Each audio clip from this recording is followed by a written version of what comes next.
Praise the lord. Good morning. ఏదైనా దేవుని వాగ్దానము మత్తయి సువార్త 9వ అధ్యాయము 29వ వచనము. నీ నమ్మిక చొప్పున మీకు కలుగునుగా. అవును మరి సహోదరి సహోదరుడి దినము ప్రభువైన క్రీస్తు వారు వాగ్దానం ద్వారా నీతో మాట్లాడుతున్నారు. మీ నమ్మిక చొప్పున మీకు కలుగునుగా.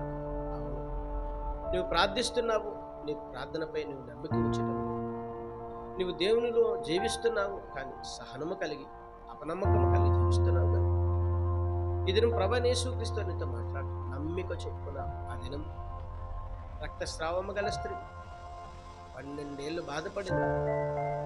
ఆ దినము ప్రభువైన యేసుక్రీస్తు వారిని చూసి ఆయన వస్త్రపు చెంగు ముట్టుకుంటే నేను స్వస్థపరచబడతానని నమ్మకము కలిగి ఆ వస్త్రపు చెంగును తాకింది కనుకనే ఆ రక్తదారులు కట్టబడ్డాయి, గొప్ప స్వస్థతను పొంది.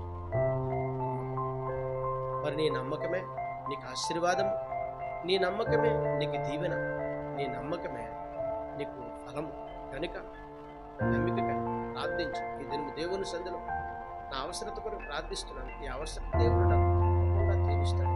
నమ్మి ప్రార్థిస్తే ప్రతి విధమైన వాటిని పొందుకుంటాము.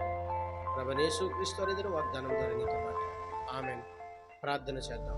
సకల ఆశీర్వచనములకు కారణభూతుడు వినమ యేసు ప్రభువా, నీ ఘనమైన నామానికి స్తుతులు స్తోత్రాలు, నీ సుందరమైన నామానికి లెక్కలేదు. ఉదయ కాల సమయంలో వాగ్దానం చూసిన వాగ్దానం ప్రతి బిడ్డను వారి కుటుంబాలు దీవించండి, ఆశీర్వదించండి. యేసుక్రీస్తు పరిశుద్ధమైన నామంలో అడిగి వేడుకొంచున్నాను పరమ తండ్రి. ఆమేన్.